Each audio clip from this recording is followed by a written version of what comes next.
And now President Bola Tinubu at the weekend reassured Nigerians that no stone will be left unturned in his administration's multifarious efforts to stimulate the economy and make it work for the greatest good of all Nigerians.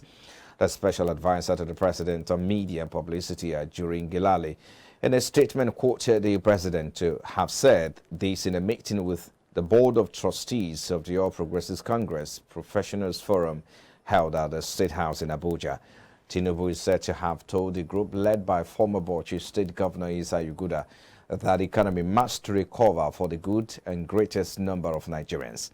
And the government is seriously committed to seeing through a change for the better, to steadily ensure measures growth and enhance public enlightenment on policy outcomes. President Tinubu said every effort across sectors will be documented and periodically reviewed for performance verification and public presentation.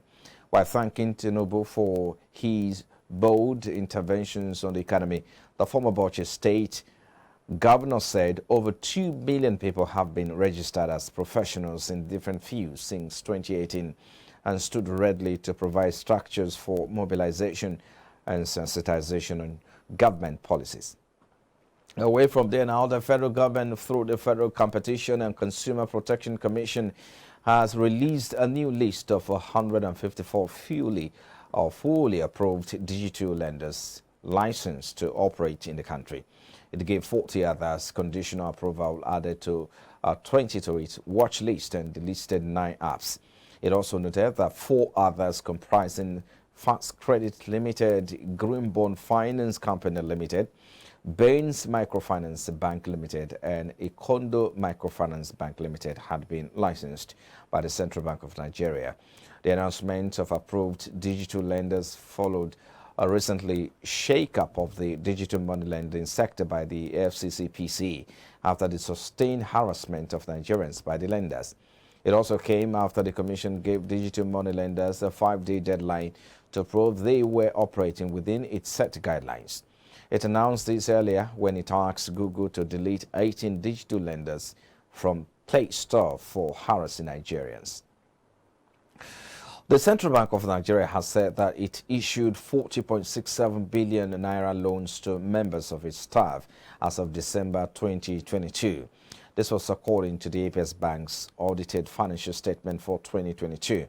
There was an increase of 133.07% from 17.43 billion naira in 2021 to 40.67 billion naira in 2022. CBN did not provide details on the number of staff members who were beneficiaries of the loan. However, information on its website provided insight into bank's current staff strength. The APS Bank said from a bank-wide staff strength of 10,000 staff, excluding the over 2,000 casuals in the headquarters, the branches as at 1999, the bank operates with a substantially reduced staff strength of 4,914 by December 2005, further down from 6,119 as of December 2004. The high debt was recorded despite the 155.63 billion naira provided as staff allowances in 2022.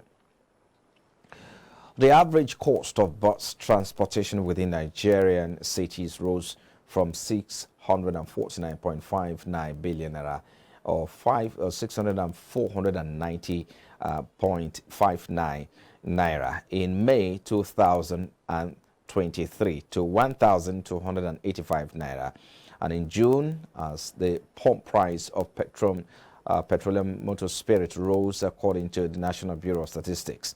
Figures obtained from the Transport Fare Watch report of NBS for June revealed that this means the cost of intercity bus transportation rose by 98% to 636 naira within 1 month.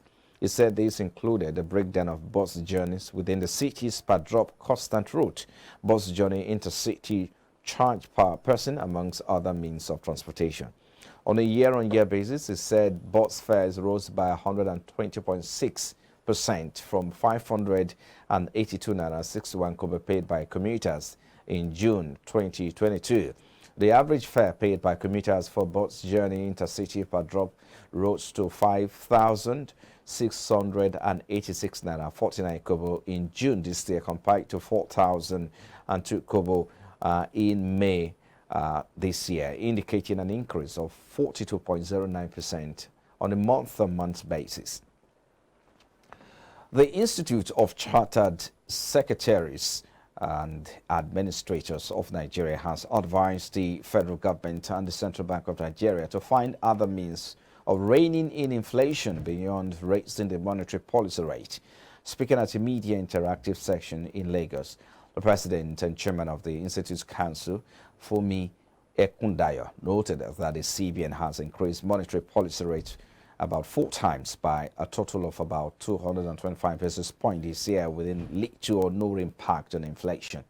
Ekundayo said it is very important for CBN to look beyond this orthodox method because it does not look like it is working, adding that there are so many areas the government can look into to make the economy more efficient.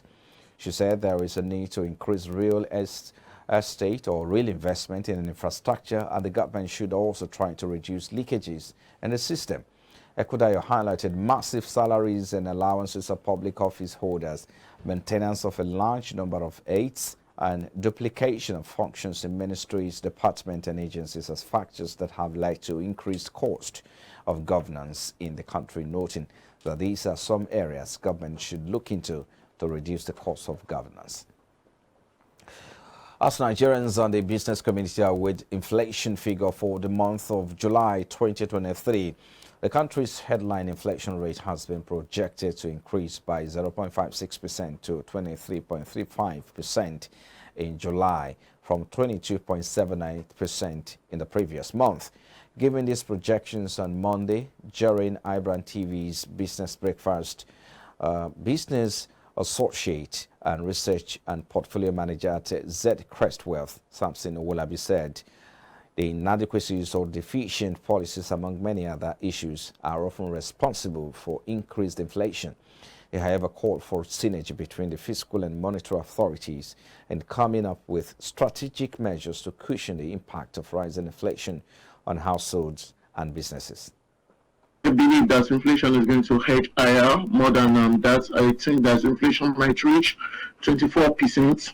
The headline inflation might reach 24.03% for July, and my business prognosis on this, at the last inflation report that was released by the MBS, they stated the fact that the June inflation figures only showed a 2 weeks impact of the policies that was implemented, which was the subsidy removal and also the unification of the FX system. So we still have we are still going to see the impacts reflect more on the in the July inflation figures, and when you look at it, you see that food inflation, which has been the major driver of inflation over time, at least based on analysis, I've been seeing that the food inflation has been the major driver, has been the major driver of inflation over time, and also it has been the major contributor to inflation figures. It has been the highest contributor since March, since when they started recording it. Since March, it has averaged it was at 11.42% in March in terms of the highest contributors to headline inflation, and it was at 11.81%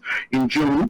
And you can see that it has been increasing over time. And also, when you now look at it, you see that transportation also, although it has reduced over time, was at 1.43% in terms of the largest contributors. In March, it was at 1.48%. For June, you realize that this particular figure, these two factors, they're like the major drivers of inflation, and they will be the major drivers of inflation for July, because food is very significant, and also we have a particular issue, which is the logistics effect of transporting food from a particular region of the country to another. So by the time you look at the fact that we are already in the rainy season currently, and also the logistics issue of transporting food from one region to the other, the transportation cost that is going to impose on food again, we are going to see that particular factor drive inflation upwards significantly for July. So I see inflation going higher than that, at around 24.03% for July. And our effort by the Nigerian Port Authority in eliminating the challenges facing exports in Nigeria are beginning to yield results, as a total of 3.5 million metric tons of export trade were facilitated through the nation's seaports in the first half of this year.